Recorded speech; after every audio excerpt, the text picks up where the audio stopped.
6-year-old Lyra stood motionless, her small blue fingers clutching a worn toy. A miniature replica of Earth's first interstellar vessel, her azure skin still bearing the distinctive births of her mother's lineage along her forearms, glistened with moisture that wasn't entirely rain. Go on, get out. Serena's voice cut through the patter of raindrops, her blue face once beautiful to Kaelin, now twisted with contempt as she shoved Liara toward the compounds. Exit, your father is gone and you are no longer welcome here. Varric, a tall, blue-kinned male with prominent ridges along his jawline, stood behind the Serena with a self-satisfied smirk. The dwelling rights transfer to Serena now. Those are colony laws. Liara stumbled forward, her small frame shaking. But where will I go? Please, I don't have anyone else. That's not our concern.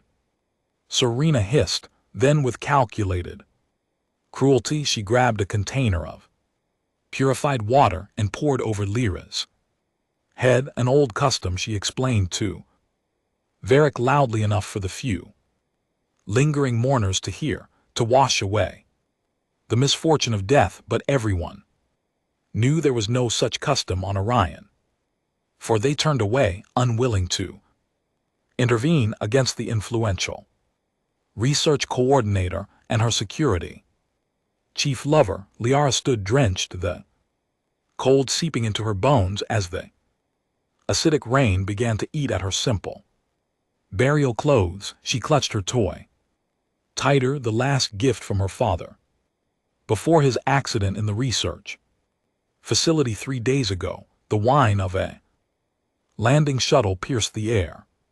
The mirrors scattered, eager to avoid the newcomer who arrived too late for the ceremony. The craft's landing lights cut through the downpour as it settled on the platform adjacent to the memorial grounds. A human emerged, tall and weathered, with dark hair streaked with gray and eyes that had seen too many distant stars. He wore the practical gear of a deep space engineer, reinforced fabric with multiple tool pockets and a utility belt. His name was Manus Ray, and he was 3 days too late to save his friend. Manus surveyed the scene quickly, grasping what was happening. Without hesitation, he strode toward the small blue figure standing alone in the rain. He removed his environmental coat and wrapped it around Liara's trembling shoulders.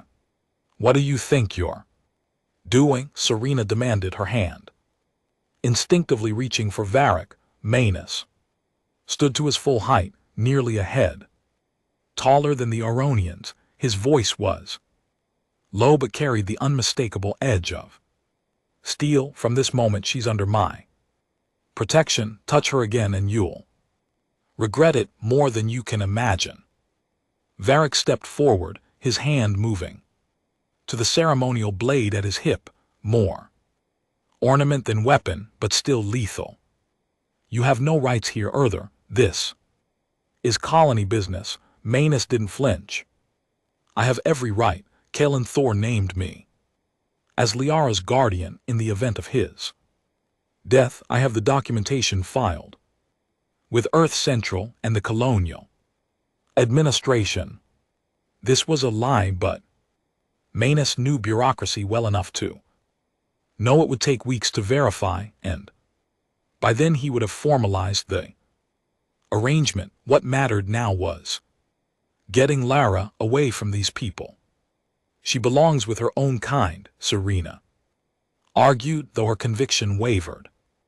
Her kind. Manus looked pointedly at the water still dripping from Liara's clothes. People who would treat a child like this aren't her kind, or any kind worth belonging to. He knelt down to Liara's level. Your father was my friend. I'm sorry I couldn't be here sooner. Will you come with me? Lara looked up into his face, alien and yet somehow familiar from her father's Holographic communications, she nodded.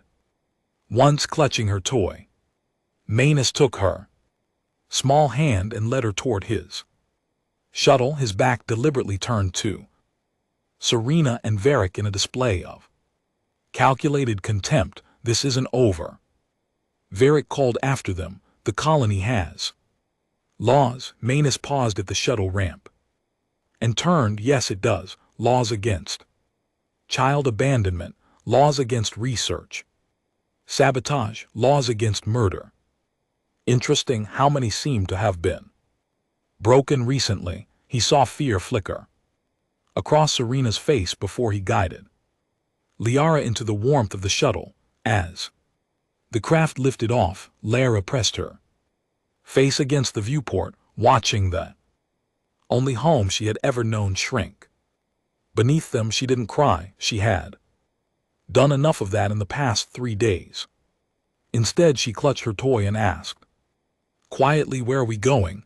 "To my workshop on the orbital platform," Manus replied, setting the coordinates. "It's safe there, and we can figure out our next steps." "Did you really know my father?" "I did. We studied together on Earth before he came to Orion 4. He was brilliant and my friend." Manus looked at the small blue child, seeing echoes of Kaelin in her features. "He talked about you all the time." The shuttle docked with a large industrial-looking platform that orbited Orion for like a misshapen moon. Unlike the sleek architecture of the colony below, Manus' workshop was utilitarian, a collection of connected modules surrounding a central hub. "It's not much," Manus admitted as they entered. "But it's secure." Liara took in the cluttered space, workbenches covered with half-completed projects, walls lined with tools and viewports, showing the curved edge of the blue planet below. Despite the chaos, there was an order to it that reminded her of her father's lab. "Are you hungry?" Manus asked, suddenly aware he knew almost nothing about caring for a child, let alone an Orionian one. Liara nodded, still clutching her toy. "Let's see what we can find then." While Manus prepared a simple meal from his stores, Lara explored the workshop, careful not to touch anything without permission. The toy in her hands, her father's last gift, was worn smooth from constant handling. As she turned it over, her small finger accidentally pressed hidden seam. The toy clicked and separated, revealing a small crystalline core that glowed with internal light. Startled, Lara nearly dropped it. "What is it?" Manus asked, crossing the room quickly. Before Liara could answer, the core projected a holographic image of Kaelin Thor. His blue features were drawn with exhaustion, but his eyes were focused and determined.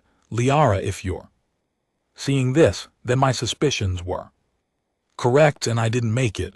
The hologram flickered. "Manus, old friend, I hope you were there too." "I discovered something in the deep caves, evidence of manipulation of the indigenous life forms. Varric and Serena are involved in illegal genetic experiments trying to weaponize Orionian biology.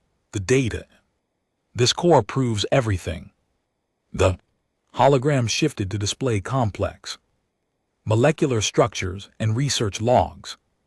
"They discovered I was documenting their work. I've hidden the physical evidence in a secure location. The coordinates are encoded in this message." Kaelin's image returned, his expression softening. "Liara, be brave." Manus protector, trust no one in the colony administration." The message ended, leaving them in stunned silence.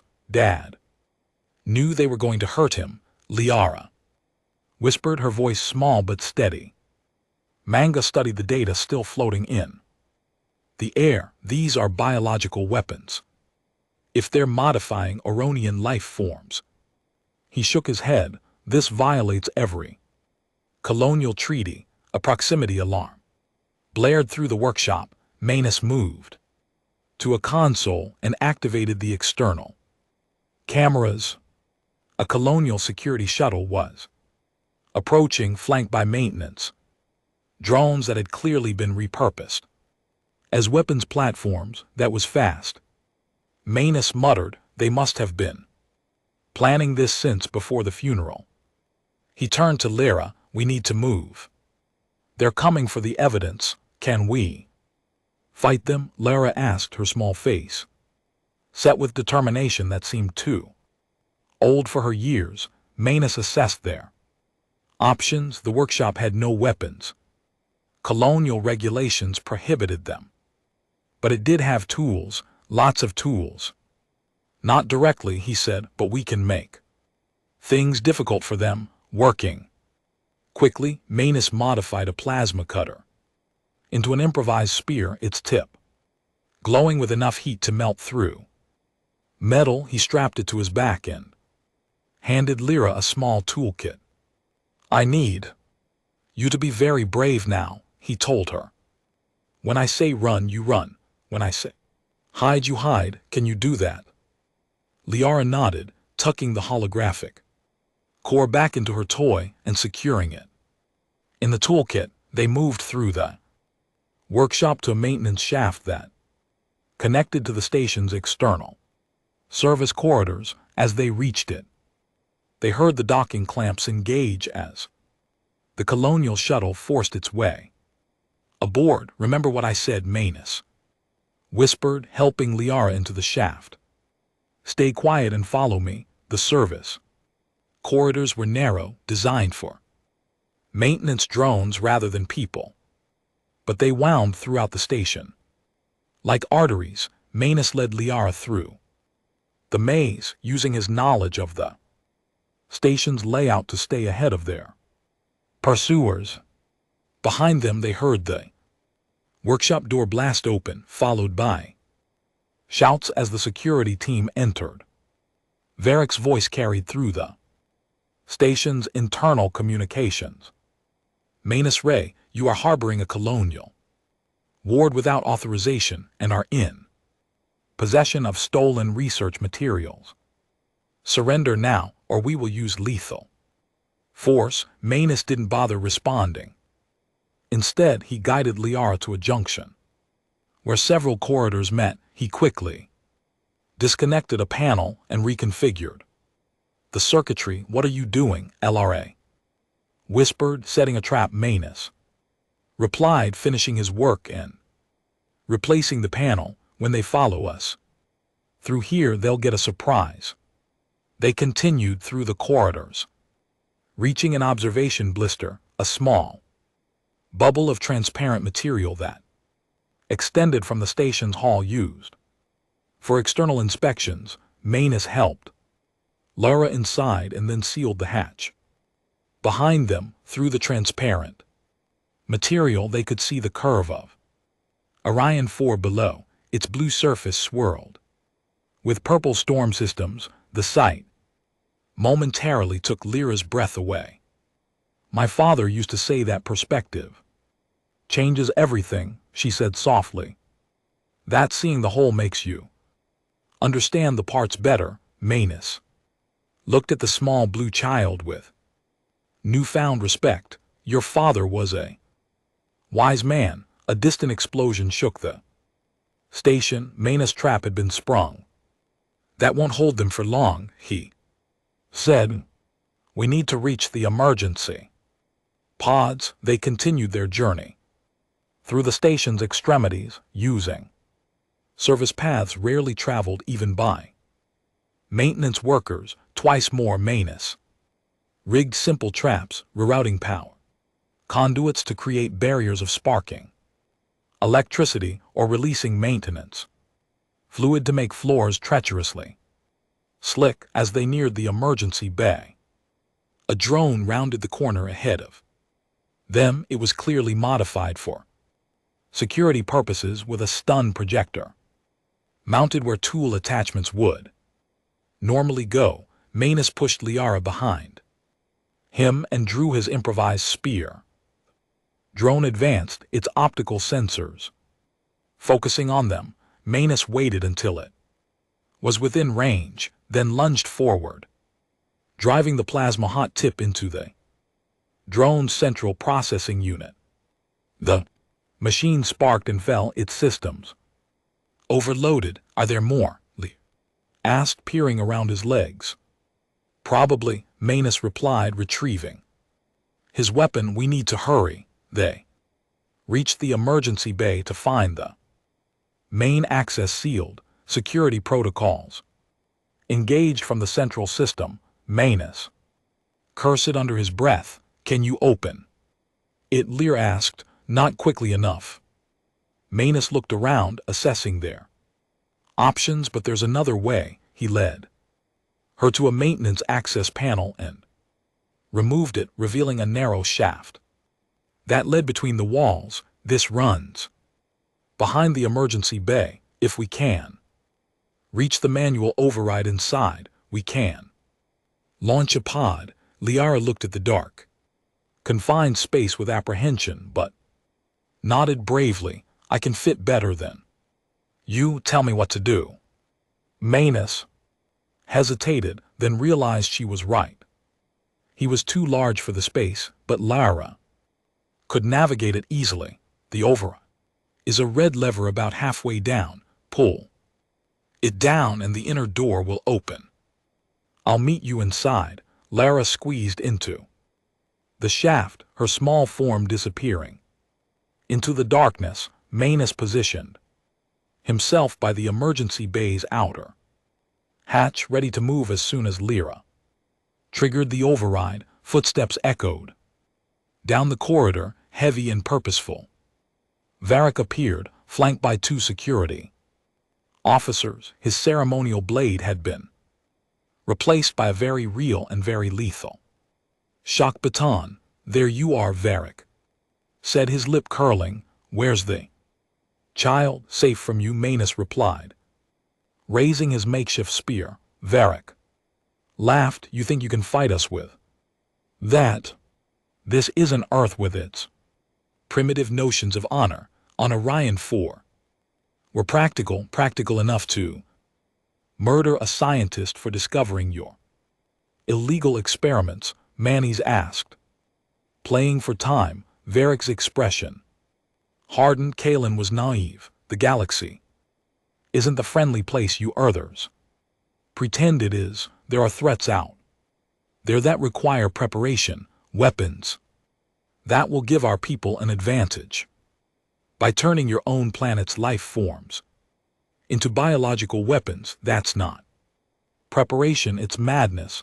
Varric's signal to his officers, take him. The child must be nearby. The officers advanced, their shock batons humming with energy. Manus braced himself, knowing he was outmatched but determined to give Lara enough time. The first officer lunged. Manny's city stepped and swept his spear in a wide arc, forcing the man back.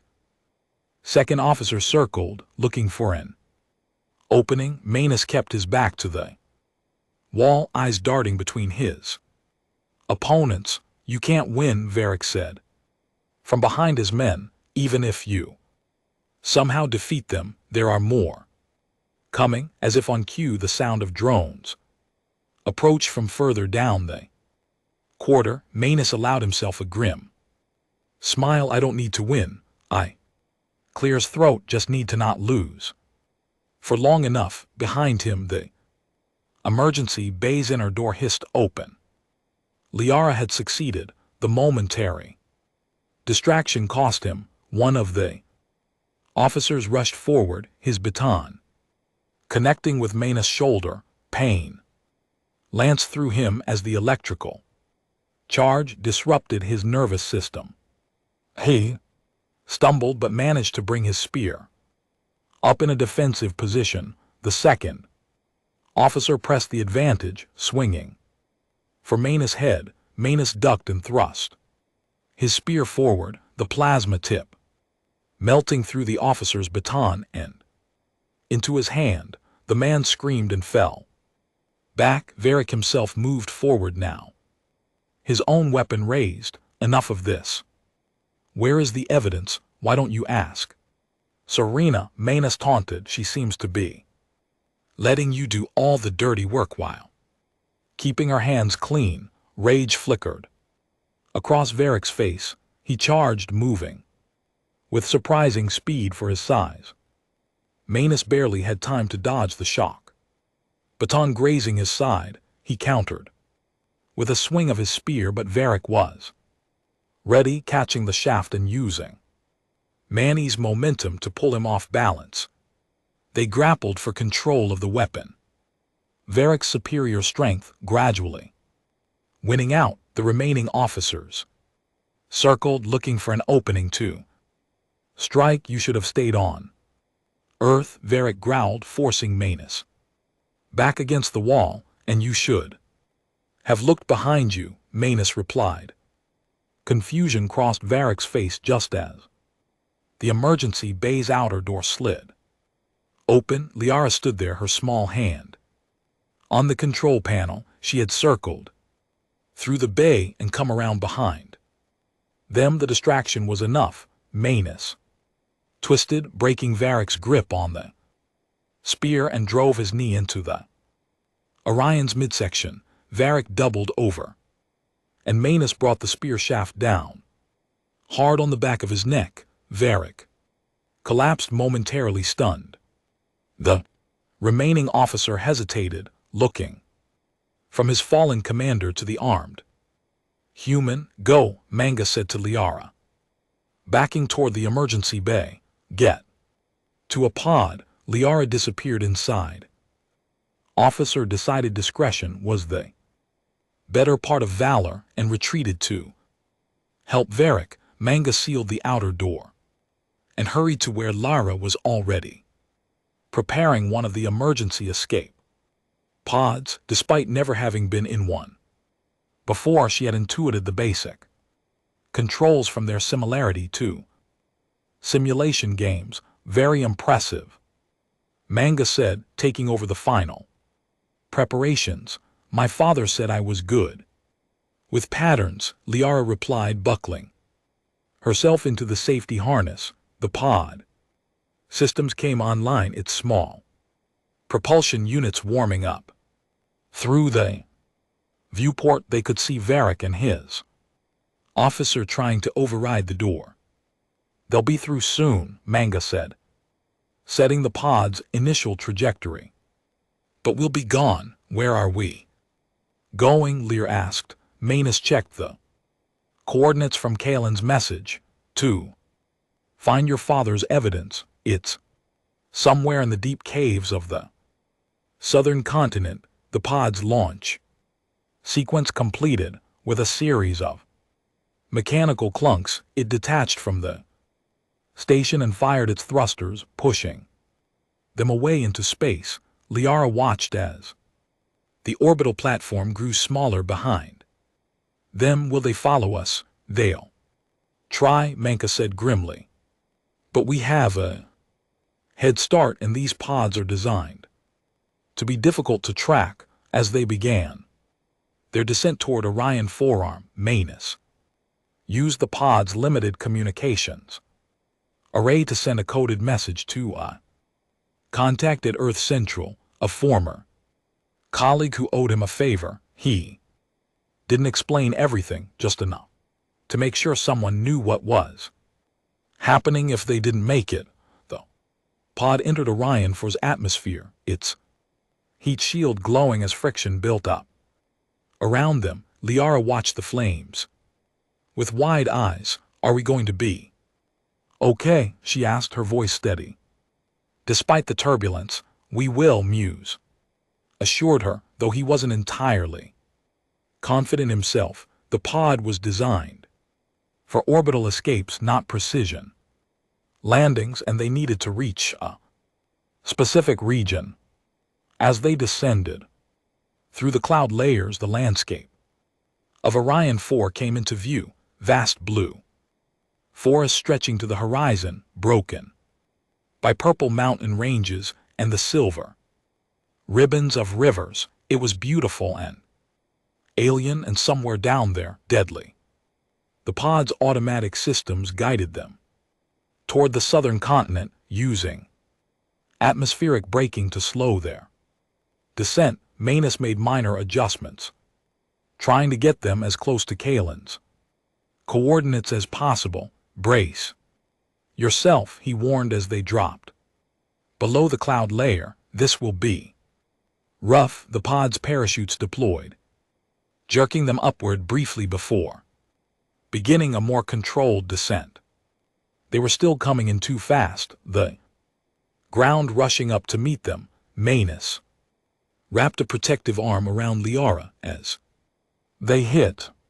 The pod bounced once, twice, then skidded along the ground, tearing through blue vegetation before coming to rest against a rocky outcropping. For a moment they sat in silence, the only sound their own breathing and the settling of the pod structure. Are we there? Lyra asked finally. Manus checked the navigation system, which was miraculously still functioning.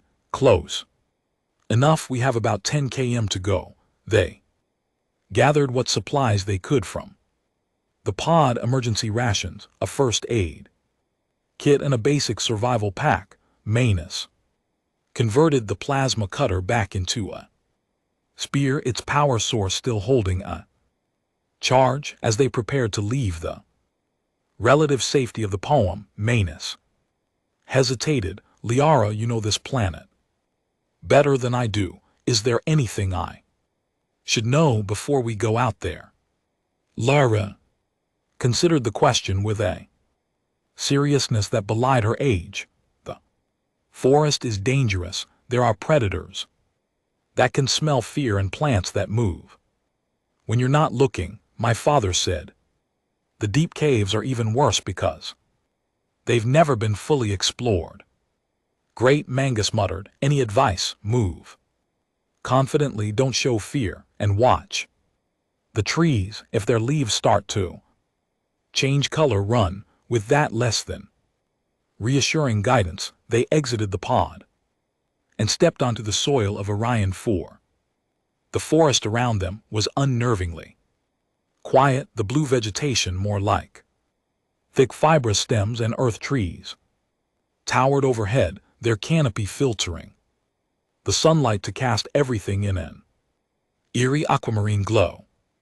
The ground was spongy beneath their feet, covered in a moss-like growth that seemed to ripple slightly with each step. Manus checked the coordinates again and oriented them toward their destination. Stay close, he told Lyra, and tell me if you notice anything strange. They set off through the forest, Manus leading with his makeshift spear at the ready.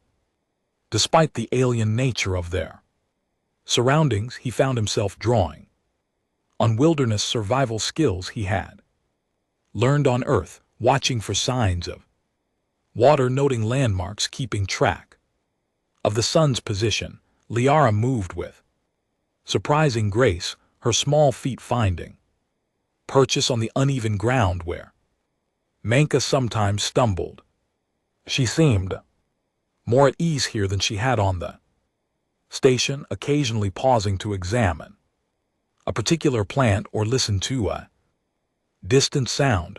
My father brought me to the forest sometimes, she explained. When Muse commented on her comfort, he said understanding Orion 4 was important. Because it was part of me. They made good progress for several hours, the terrain gradually becoming more rugged as they approached the foothills of a mountain range. According to Carolyn's coordinates, the cave system they sought was located there. As they crossed a small clearing, Lara suddenly froze. Don't move, she whispered. Manus obeyed, his muscles tensing. What is it? Look at the moss. Manus glanced down. The spongy ground cover had changed. What had been a uniform blue-green was now rippling with patterns of darker blue spreading outward from there. Position like waves. What does that mean? He asked quietly. It means something's hunting us, Lara replied, her voice barely audible, as if in response to her words. A low growl emanated from the edge of the clearing.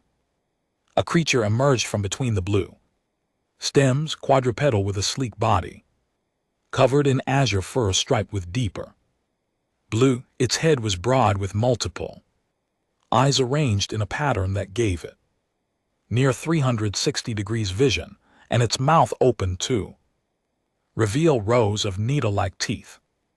That's a ridge stalker, Liara breathed. They hunt in packs, as if on cue. Two more creatures emerged from different sides of the clearing, effectively surrounding them.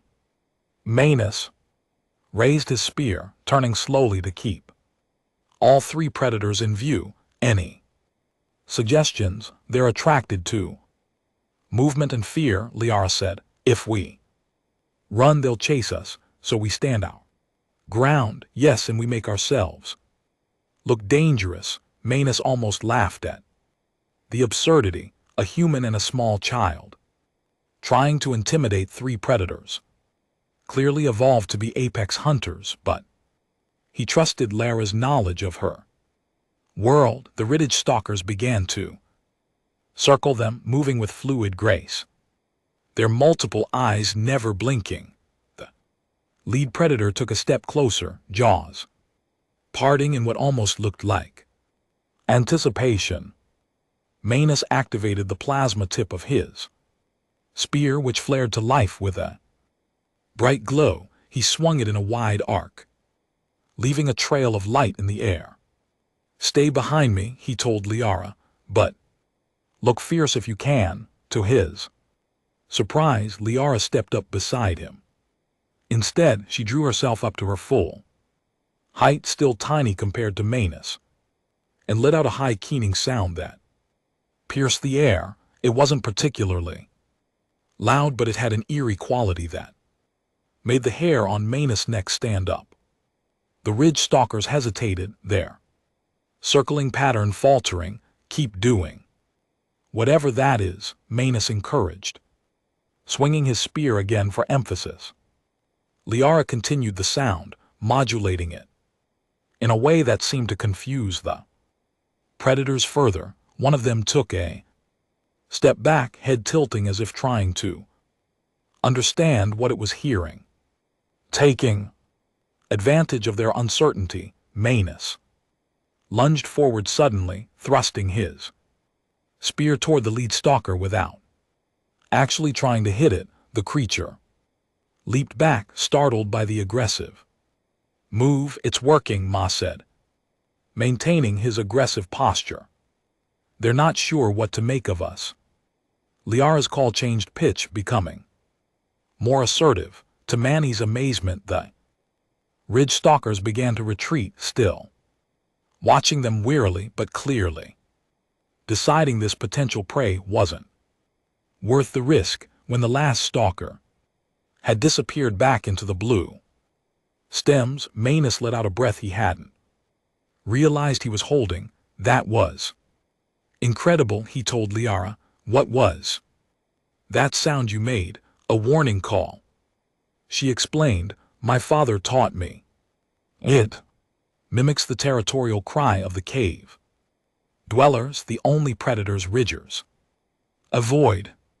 Manus looked at her with newfound respect. Your father taught you well.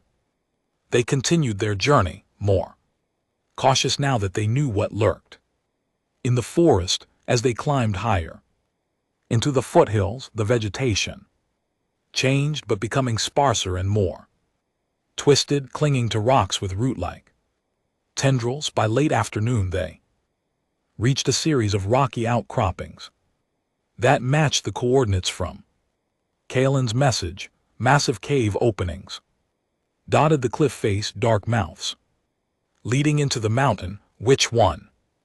Manus wondered, clears throat aloud. Scanning the cliff, Lara studied the holographic message again, focusing on details they had missed before. There, she said, pointing to a specific opening that was partially obscured by hanging blue vines. See the marking beside it. That's my father's research symbol, sure. Enough. When they approached, they found a small glyph carved into the rock. Beside the cave entrance, an Orion character combined with an Earth scientific notation. Good eye, manga, said, impressed again by the child's observation skills. They paused at the entrance to prepare. The cave beyond was dark, and they had limited lighting from their emergency supplies. Manas fashioned a simple torch using materials from their survival kit, its flame casting long shadows across the cave. Walls ready? He asked. She nodded, clutching her toy with its precious core of evidence. My father is counting on us. They entered the cave, leaving the blue world behind. The passage descended gradually, its walls smooth in some places and jagged in others, as if formed by both natural processes and deliberate excavation. Phosphorescent fungi grew in patches, providing minimal illumination that supplemented their torch. Your father must have spent a lot of time down here, Manus observed, noting the occasional marker or equipment bracket attached to the walls. He said the caves held Orion's secrets, Leah replied, her voice echoing slightly. That understanding what lived down here was key to understanding the whole planet. The passage branched several times, but Kalen's markers guided them deeper into the mountain. The clear's throat air grew cooler and damper, with a mineral smell that reminded Manus of Earth's deep caverns. After what seemed like hours of careful descent, they emerged into a vast underground chamber. Their torch illuminated only a fraction of it, but they could sense its enormity from the way sounds echoed into the distance. Look, Liara gasped, pointing upward. Above them, the ceiling of the chamber was alive with bioluminescence. Thousands of tiny organisms that glowed with a soft blue light, creating the illusion of a starry sky underground. It's beautiful, Manus admitted, momentarily forgetting their perilous situation. In the center of the chamber stood a natural stone column, and atop it could see a small container. Carly, not natural, its metallic surface reflecting their torch light. That must be it, Mana said, approaching the column. It was too steep to climb directly, but natural formations created a spiral path around it. As they began to ascend, a noise from behind made them turn. Lights appeared at the passage they had entered through, artificial lights moving with purpose. They found us, Manus said grimly. We need to hurry. They scrambled up the spiral path, Manny's helping Lara over the more difficult sections. The voices from below grew louder, Varric directing his men to spread out and search the chamber. They reached the top of the column just as the first searchers entered the main chamber. From their elevated position, Manus and Lara could see the entire search party. Varric 4 security officers in several drones equipped with scanning technology. Manus quickly examined the container. It was sealed with a biometric lock designed to open only for specific DNA. It needs Colin's genetic signature, he whispered to Liara, or possibly yours. Since you're his daughter, Lara placed her small blue hand on the scanner. For a moment nothing happened, then a soft click indicated the lock disengaging. The container opened to reveal a data crystal far more sophisticated than the one in Lero's toy. Got it, man said, securing the crystal into his pocket. Now we need to. There they are, Varric's voice boomed through the chamber. Surround the column. The security team rushed forward, spreading out to cut off any escape. The drones rose higher, their lights focusing on Manus and Lyra. Surrender the evidence in the child, Varric demanded. There's nowhere to go further. Manus assessed their situation. Varric was right, they were trapped atop the column with no obvious escape route, but he had noticed something when they first entered the chamber, something about the bioluminescent ceiling. Liara, he whispered at them, the cave dwellers you mentioned, the ones that make the sound riders fear, do they live in caves like this one? Liara's eyes widened with understanding. Yes, they nest in the high ceilings. Can you make that sound again, but louder? Lara nodded. She took a deep breath and let out the same keening cry she had used in the forest, but this time she projected it upward, toward the glowing ceiling.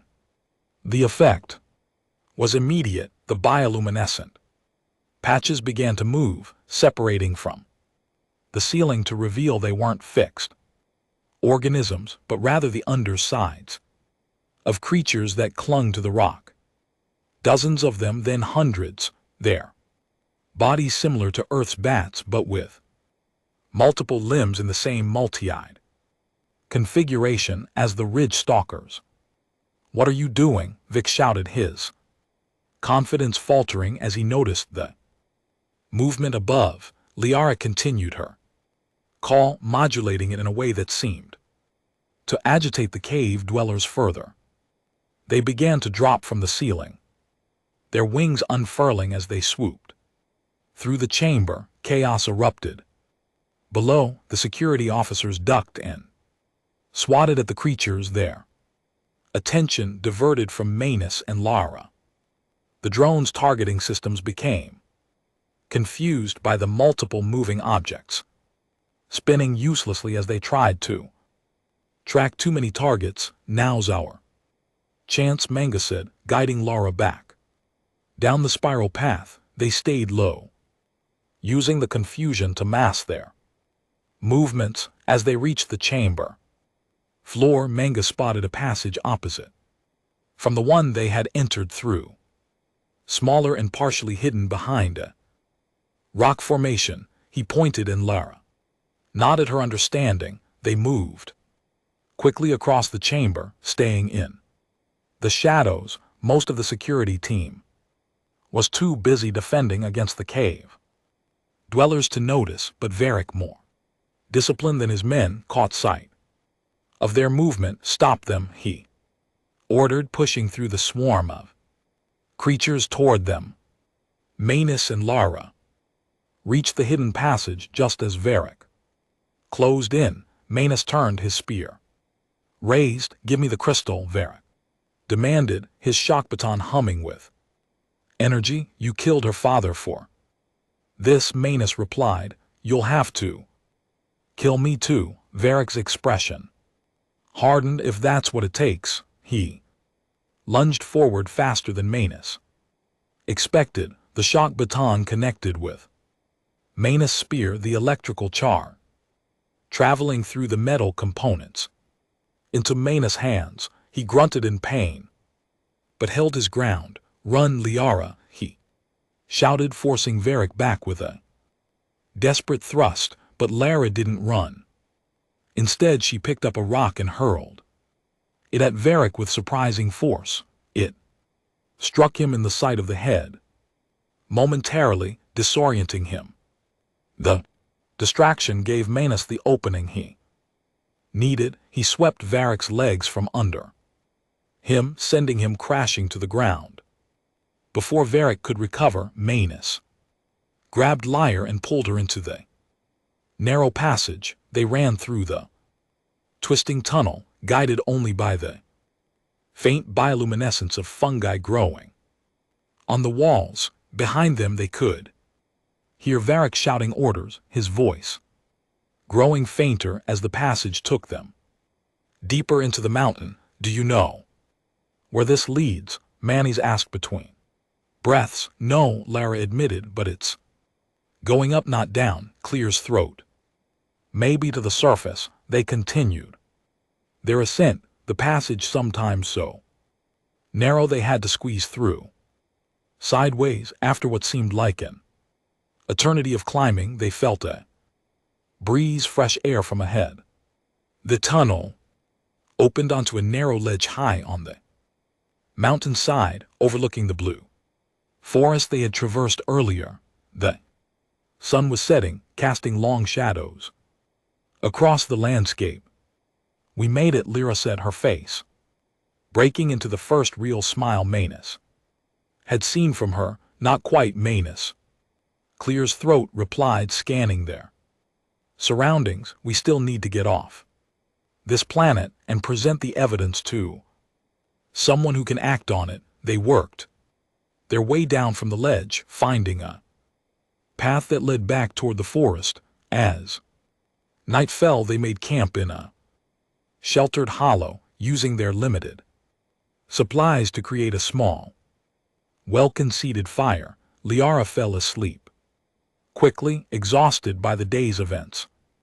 Manus remained awake, keeping watch and examining the data crystal they had recovered. Without proper equipment, he couldn't access its contents, but its very existence was proof of Kalen's claims. Morning came with a new challenge as they prepared to continue their journey. The sound of a shuttle broke the dawn silence. It passed overhead low enough that Manas could see. It was a colonial security vessel, likely searching for them. They're not giving up, he told Liara as they quickly doused their fire. Where can we go? She asked. They control the spaceport in all official communications. Manas considered their options. Your father must have had allies in the colony, people he trusted. Is there anyone who might help us? Lara thought for a moment. Professor Navari. She worked with my father sometimes. She didn't like Serena good enough for me. Do you know where to find her? She lives in the eastern settlement near the agricultural domes. With a destination in mind, they set off through the forest once more, taking care to stay under the canopy, where the shuttle would have difficulty spotting them. The journey was arduous, the terrain more difficult than their previous route, and they had to stop frequently to hide from search parties. By midday, they reached the edge of the forest with the eastern settlement visible in the distance. Unlike the main colony with its sleek modern architecture, this outpost was more practical, simple structures designed for function rather than aesthetics, surrounded by the massive transparent domes where earth crops were adapted to Orionian conditions. We can't just walk in, Manga said, observing the security checkpoints at the settlement's perimeter. They'll be watching for us. The supply tunnels, Lara suggested. My father showed me once. They run under the settlement to bring water and nutrients to the agricultural domes.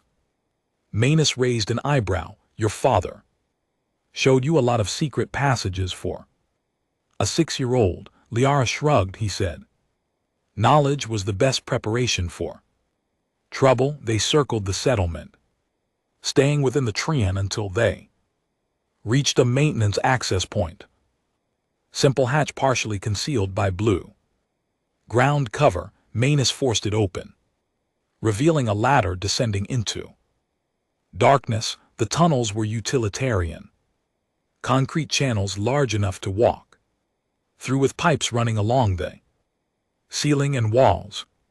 Moisture dripped constantly, creating small puddles on the floor. They moved carefully. Liara leading the way based on her memory of the layout. After several turns and junctions, they reached a ladder that, according to Liara, would bring them up near Professor Navarre's dwelling.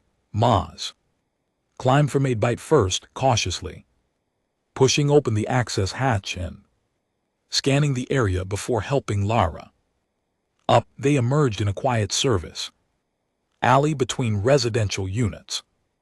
The settlement was bustling with activity, but no one paid attention to the service areas. Liara led them to a modest dwelling at the end of a row. Unlike the others, this one had live Orionian plants growing around its entrance, evidence of Professor Navarre's botanical interest. Manus approached the door cautiously and knocked. There was no answer. She might be at the agricultural domes, Liara suggested.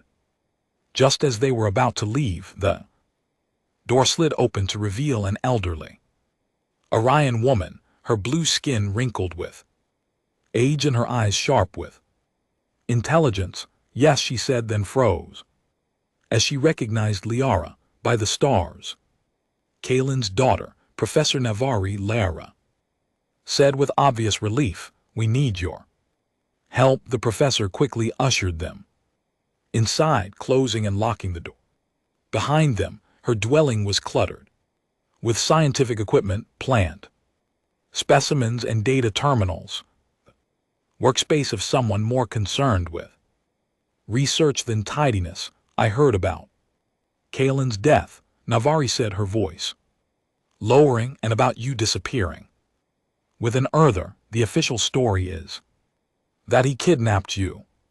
"The official story is a lie," Manga said firmly. "Kalen was murdered because he discovered something dangerous." Navarre's expression hardened. "I suspected as much. Kalen was too careful to have an accident in his own lab." She turned to Lara. "Child, are you all right? Have you been harmed?" "I'm fine," Lara assured her. "Manus protected me. We found my father's evidence. Manny's produced the data crystal. Kalen discovered that Varric and Serena were conducting illegal genetic experiments, trying to weaponize Orion biology. This crystal contains the proof." Navarre examined the crystal without touching it. "This needs to go to the colonial administration on Earth. The local authorities are too compromised. Varric has connections throughout the security apparatus. That's why we came to you," Manga said. "We need a way off planet that doesn't involve the main spaceport." Navarre considered this, her aged fingers tapping thoughtfully against her desk. "There is a way," she said finally. Research station in the northern polar region has its own shuttle facility. It's small, intended for atmospheric research, but some of the vessels are capable of reaching orbit. "How do we get there?" Manus asked. "It must be thousands of kilometers from here." "The agricultural transport," Navarre replied. "Every week a shipment goes north with specialized crops for the research station. The next one leaves tomorrow morning. They'll be watching all official transports," Manus pointed out. Navarre smiled, revealing teeth that seemed too sharp for a scientist. "Who said anything about going officially?" "The cargo holds aren't pressurized, but they're insulated, uncomfortable but survivable for the journey's duration." It was a risky plan, but it was the best option they had. Navarre offered them shelter for the night, converting her research room into a temporary hiding place. She also provided them with supplies, proper cold weather gear for the polar region, emergency rations, and a communication device keyed to a secure frequency. "This will connect you to an old colleague of mine at the polar station," she explained. "Sarath is trustworthy and no friend of Varric's. Administration, as night fell, Navari brought them a simple meal and news she had gathered from the settlements. Information network, the search for you has intensified, she told them. Varric is claiming the evidence you stole contains military secrets that could endanger the colony if they fall into foreign hands. He's partly right, Ma said grimly. What he's developing could endanger everyone. Not just the colony. Liara, who had been quiet through much of the planning, suddenly spoke up. Will I ever be able to come back home? The question hung in the air, its weight palpable. Manus realized he hadn't thought that far ahead, focused only on escaping with the evidence. Navari knelt beside Liara, her aged hand gentle on the child's shoulder. Home is not always a place, little one. Sometimes it's the people who care for you. She looked up at Manus. You will take care of her, whatever happens. Manus met her gaze steadily. I promised her father I would protect her. That doesn't end when we leave Orion, for this seemed to satisfy Navari. She nodded and rose, returning to her preparations for their departure. Later, as Lara slept on a makeshift bed, Manus approached Navari with a question that had been bothering him. Why are you helping us? You're risking everything. Navari's ancient eyes studied him for a moment before she answered. Kalen was more than a colleague. He was a voice of reason in a community increasingly dominated by fear and militaristic thinking. And she hesitated. He saved my grandson's life when others thought the effort futile. I owe him a debt I can never repay. Morning came too quickly. Navari woke them before dawn, helping them prepare for the journey. The agricultural transport would depart in 1 hour, and they needed to be in position before the cargo was loaded. The security scans are designed for contraband and parasites, not people, Navari explained as she led them through back alleys toward the loading area. Stay inside the insulated crates, and the scanner should register you as nothing more than ambient heat from the crops. The loading area was busy with workers preparing the day's shipments. Navari, using her authority as a senior agricultural researcher, directed them to a specific section where specialized crops were being packed for the polar station. These are thermal adaptive root vegetables, as she explained, indicating large crates filled with strange blue tubers. The insulation is designed to maintain optimal temperature. It should also help mask your presence. They waited for a moment when the workers were distracted. Then Manny's helped Liara into one of the larger crates, arranging the vegetables around her so she wouldn't be immediately visible if the crate was opened. He then climbed into an adjacent crate, similarly concealing himself. Remember, Navari whispered, before sealing their hiding places. Once you reach the polar station, contact Sarth immediately. Trust no one else. The wait was excruciating. Manus could hear workers moving around, the beep of scanning equipment in the mechanical sounds of loading machinery. Every moment he expected to be discovered, but Navari's prediction proved correct. The scanners passed over their crates without alarm. Finally, they felt movement as the crates were loaded onto the transport. The vehicle's engines rumbled to life, and they began their journey north. The trip was as uncomfortable as Navi had warned. The cargo hold was cold despite the insulation, and the transport's movement over rough terrain tossed them against the sides of their crates. Twice they Felt the vehicle stop for security.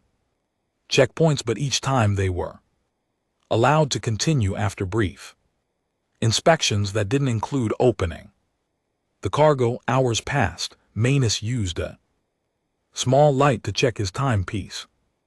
They had been traveling for nearly 6 hours when the transport's movement changed. The terrain seemed smoother and the engine's pitch altered as they began to climb. "We must be approaching the polar region," he whispered to Liara through a small opening between their crates. "It's getting colder," she replied, her voice small but steady. Another hour passed before the transport finally came to a stop. They heard voices outside, workers preparing to unload the cargo. This was the most dangerous part of their journey so far. They needed to exit the crates without being seen. Manus listened carefully, tracking the workers' movements by sound. When it seemed they had moved to the front of the cargo hold, he carefully pushed open his crate and emerged, stiff and cold but unharmed. He quickly moved to Liara's crate and helped her out. They were in a large warehouse attached to a research facility. Through windows high in the walls, they could see a landscape of ice and snow, the northern polar region of Orion 4, where the planet's blue was replaced by white. Staying low and moving quietly, they made their way to the rear of the warehouse where Navari had indicated a service exit would be located. The door was unlocked, opening onto a corridor that led deeper into the research station. "We need to find Sarath," Manus whispered, consulting the small map Navari had provided. "The botanical research section should be this way." They moved through the station, careful to avoid the main corridors where personnel might question their presence. The polar station was smaller than the main colony, with fewer people, which made their progress easier but would make them more noticeable if spotted. Following Navari's directions, they reached the botanical research section, a series of laboratories where Orion plants were studied for their adaptive properties in extreme conditions.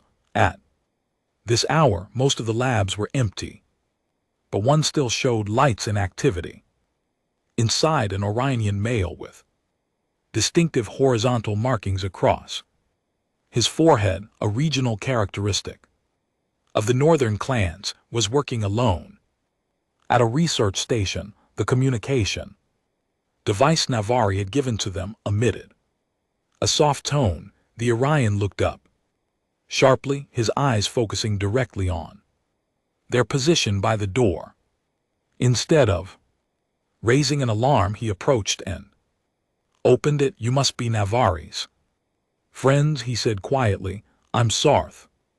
I've been expecting you. Come in." Quickly, once inside with the door sealed behind them, Sarath examined them with curious eyes. "So you're the ones who have Varric in such a state? I received Navari's message this morning. Very circumspect, but I understood her.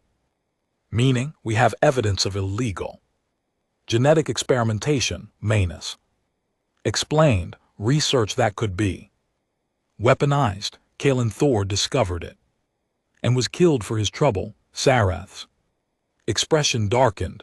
"I knew Kalen, a good scientist and a better man. His death seemed convenient for certain parties." He knelt to Liara's level. "And you must be his daughter. You have his determination in your eyes. We need to get off planet," Ma said. "Navari mentioned that the station has shuttles capable of reaching orbit." "It does," Sarth confirmed, rising, "but they're closely monitored. Taking one without authorization would be noticed immediately." He paused, considering. "However, there is a scheduled atmospheric research flight today. Shuttle will reach the upper atmosphere To collect data on the polar auroras. Could we adapt it to reach orbit, Manus? Asked with modifications, yes. Already programmed the flight path to continue beyond the atmosphere after the research data is collected. It will appear as a malfunction in the system. Logs. What about pursuit? Manus pressed. Once we break orbit, Varric will send ships after us. Sarth smiled thinly. The research shuttles are equipped with experimental stealth technology designed to minimize interference with atmospheric readings. It won't hide you completely, but it will buy you time to reach the automated trade route. If you can make it there and earthbound freighter could pick you up. As they discussed final preparations, alarms suddenly blared throughout the station. Sarath rushed to a terminal, his fingers flying across the interface. Varric is here, he said, his voice tight. He arrived on a security shuttle with a full team. They're conducting a station-wide search. Manus' heart sank. How did he know? I don't think he does. Not specifically, Sarth replied. He's checking all possible exit points from the planet. The polar station is an obvious choice. Can we still use the research shuttle? Liara asked, her voice small but determined. Yes, but we must move now. The shuttle is already being prepared for launch. They gathered their meager belongings and followed Sarath through maintenance tunnels that bypassed the main corridors. The station was on high alert with security personnel visible through occasional ventilation grates they passed. The shuttle bay was located in a separate structure connected to the main station by a pressurized walkway. As they approached, Sarth stopped them. The shuttle is the third one on the launch pad. The research team is finishing their pre-flight checks now. Once they leave for their final briefing, you'll have approximately 10 minutes to board and hide in the equipment storage compartment. Will there be crew aboard during the flight? Manus asked. 2 pilots and a research technician. The flight is largely automated once the initial ascent is complete. I've modified the program to continue to orbit after the data collection phase. The crew will assume it's a malfunction and initiate manual override, but by then you should be close enough to the trade route to signal for pickup. Thank you, Ma said, gripping Sarah's shoulder. You've risked everything for strangers, not strangers. Sarah corrected. Friends of Kalen and therefore friends of mine. Now go. Team is leaving. They watched as 3 Orionians exited the shuttle and headed toward the main building. As soon as they were out of sight, Manus and Lara hurried across the exposed launchpad, the bitter polar wind cutting through even their insulated clothing. The shuttle's cargo access was unlocked as Sarth had promised. They climbed inside and sealed the hatch behind them, finding the equipment compartment exactly where he had described. It was cramped but large enough for both of them if they sat close together. Now we wait, Manus whispered, checking that the data crystal was secure in his inner pocket. The wait was shorter than expected. Within minutes they heard the crew returning, their voices muffled through the compartment walls. The shuttle systems hummed to life, pre-flight checks being conducted with professional efficiency. Some things wrong, one of the pilots said, their voice carrying through the ventilation system. Security is requesting an immediate inspection of all vessels. What for? Another voice responded. Fugitives from the main colony. Apparently they stole classified research materials. There was a pause. Then we're scheduled for launch In 15 minutes, tell them they can. Inspect after we return, protocol says. Protocol also says atmospheric readings must be taken at precise intervals. We've been planning this flight for months if we delay the entire research. Project is compromised, another pause. Longer this time, all right, I'll inform.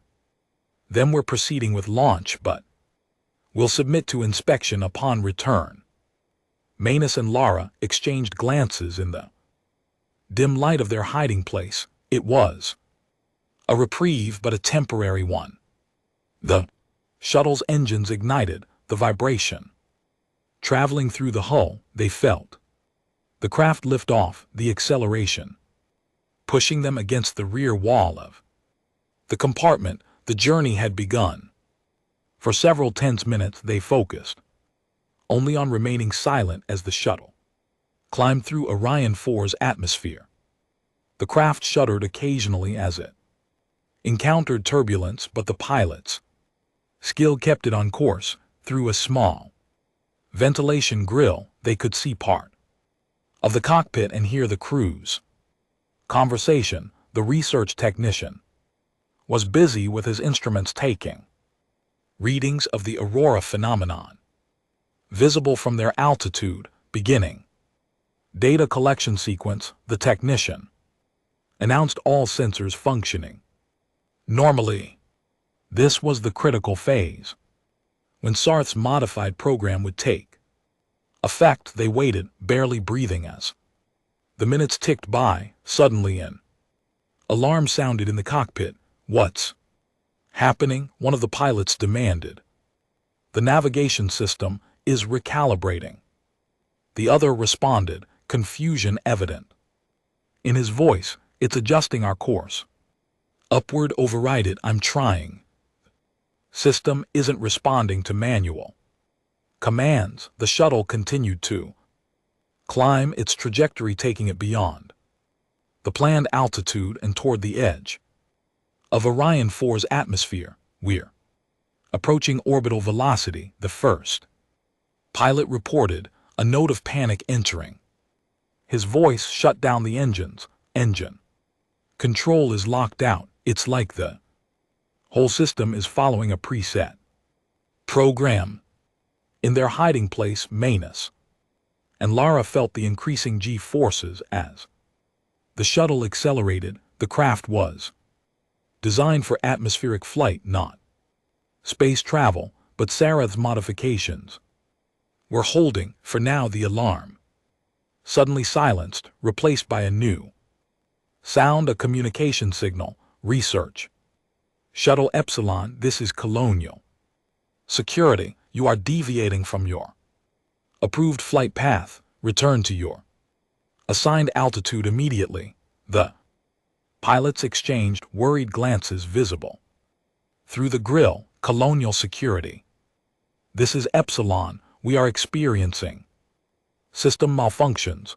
Navigation and engine control were not responding to manual override. There was a pause before the response came. Maintain your current heading. Security vessels are on route to your position.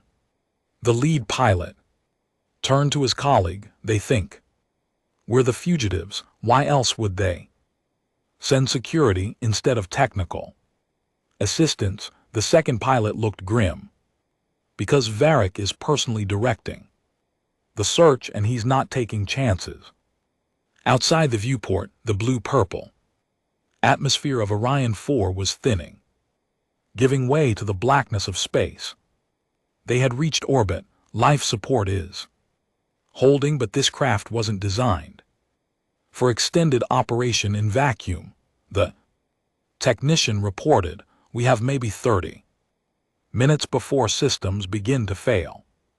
Manus knew it was time to act. He pushed open the compartment door, startling the crew as he emerged with a Lara close behind him. What in the lead pilot began, reaching for an emergency communication button. Wait, Ma said quickly. We're not hijacking your Shuttle, the navigation program was modified to help us escape, but we never intended to put you in danger. The fugitives, the technician realized. Recognition dawning, the ones with Kaelin. Thor's daughter, Liara, stepped forward. My father was murdered for discovering something terrible. We have proof, but we need to get it to Earth Central. The pilots exchanged glances, clearly uncertain. Clear's throat. Colonial security vessels will intercept us in approximately 10 minutes. The second pilot said, whatever you're planning, it needs to happen before then. Maz quickly explained their situation, the evidence of illegal genetic experimentation, Kaelin's murder, and their desperate flight across Orion 4, the automated trade route should be just beyond the planet's defensive perimeter, he concluded. If we can reach it, we can signal an earthbound freighter for pickup. The lead pilot looked at the small blue child with sympathy, then turned to Manus. I'll help you, he said decisively. I've known Kaelin for years. If he discovered that something dangerous enough to get him killed, it needs to reach Earth. His colleague hesitated, then nodded in agreement. What do you need us to do? Get us to the trade route, Manga said. That's all we ask. The lead pilot nodded and turned to his controls, working quickly to override Sareth's program and take manual control. It'll be tight. Security vessels will already be dispatched when they notice our trajectory change. How long until we reach the trade route? Manny's asked. 20 minutes at maximum acceleration, but security will intercept us in 15. The technician, who had been watching the exchange silently, suddenly spoke up. What about the atmospheric sampling system? Could we use it to create a distraction? The pilots exchanged looks. How? The second one asked. A concentrated release might create enough sensor interference to confuse their tracking systems. The technician explained. It won't stop them, but it might buy us the extra minutes we need. Liara, who had been quietly observing the shuttle systems, spoke up. My father showed me how these work. Once the particles could create a false signal that might confuse their sensors. The technician looked at her with surprise and newfound respect. She's right. If we recalibrate the mixture and release it in a concentrated burst, it could create a false signature that might confuse their tracking systems. Muse finished, impressed by Lara's insight. The lead pilot nodded. I'll time the release with a course change to maximize confusion. The seconds ticked by, tension mounting as the security vessels drew closer. Through the viewport they could see the dark shapes against the stars growing larger. Ready, the technician announced, releasing dispersal mechanism. Now the Piono, the pilot said simultaneously, executing a sharp course change. Behind them, a cloud of specialized particles expanded, creating a sensor profile that mimicked their shuttle signature. The security vessels momentarily followed the false trail, giving them precious seconds to accelerate toward the trade route. It worked, the second pilot exclaimed. They're splitting up to chase both signatures. Not for long, the lead pilot cautioned. They'll figure it out soon enough. He pushed the shuttle's engines beyond their design capacity, the hull creaking under the strain. Stars outside the viewport blurred as they accelerated. Trade route perimeter. In 30 seconds, the technician reported. But the nearest security vessel intercept before we cross. Manus moved to the communication console. Let me Broadcast on the trade frequency. If there's a frickster nearby, they might respond. The lead pilot nodded. Permission, and Manus quickly composed an emergency message. This is Earth.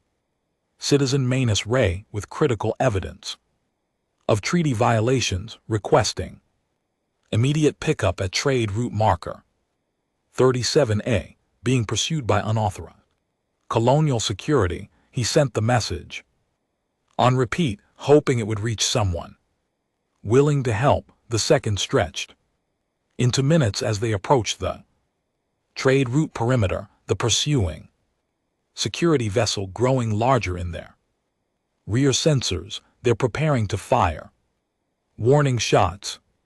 The second pilot warned, we have maybe 15 seconds before they're in optimal range. Just as the situation seemed hopeless, a new signal appeared on their sensors, massive and approaching rapidly from along the trade route. Unidentified shuttle. This is Earth Trade Vessel Horizon. A voice crackled over the communication system. We received your distress call and are moving to intercept. Stand by. Relief washed over Manus as an enormous ship came into view, a standard Earth trade freighter, its bulk dwarfing both their shuttle and the pursuing security vessel. Security vessel is breaking off pursuit, the technician reported with disbelief. They're retreating to Orion space. The lead pilot grinned. Colonial security has authorization to operate within Orionian jurisdiction only. They can't engage an Earth vessel in neutral trade space without starting an interplanetary incident. The freighters captain contacted them again. Shuttle Epsilon, we are extending docking protocols. Our sensors indicate you have limited life support remaining. Please prepare for emergency boarding. As clears throat, the shuttle approached the massive four. That's Shy-Freed. Manny's turned to the Orionian crew. You didn't have to help us. You could have turned us over. Lead pilot shrugged. Kalen Thor once told me that science should serve life, not power. If what you say is true about his research being weaponized, he shook his head. That betrays everything he stood for. The shuttle docked with the freighter, the airlock cycling to allow them passage. Representatives from Earth Trade Authority were waiting on the other side, along with medical personnel, who immediately began checking them for injuries. The freighter's captain, a stern-faced woman with gray hair and the bearing of a former military officer, approached Manus directly. Your distress call mentioned treaty violations and unauthorized pursuit. I need details before I potentially trigger diplomatic incident. Manus produced the data crystal. This contains evidence of illegal genetic experimentation on Orion for research aimed at developing biological weapons. Kalen Thor, a respected scientist, was murdered for discovering it. His daughter, he gestured to Liara, is the only surviving witness. The captain studied Liara for a moment, her expression softening slightly.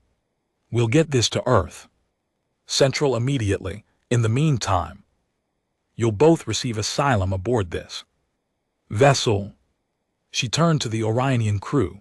As for you three, I cannot guarantee your safety. If you return to Orion 4, you're welcome to continue to Earth as our guests, or we can arrange transfer to a neutral station. The lead pilot exchanged glances with his colleagues before answering. We've come this far. We'll see it through to Earth. As the freighter broke orbit and accelerated toward the jump point that would begin their journey to Earth, Manus found Lara standing by a viewport, watching as Orion 4, the only home she had ever None receded into the distance. Will we ever go back? She asked quietly. Manus knelt beside her. I don't know. But your father's work won't be forgotten. Once Earth Central reviews the evidence, things will change on Orion 4. What will happen to me now? It was the question Muse had been avoiding since they fled the colony. He had promised to protect her, but he was an engineer who spent most of his life in deep space. Not a parent. That depends partly on what you want, he said.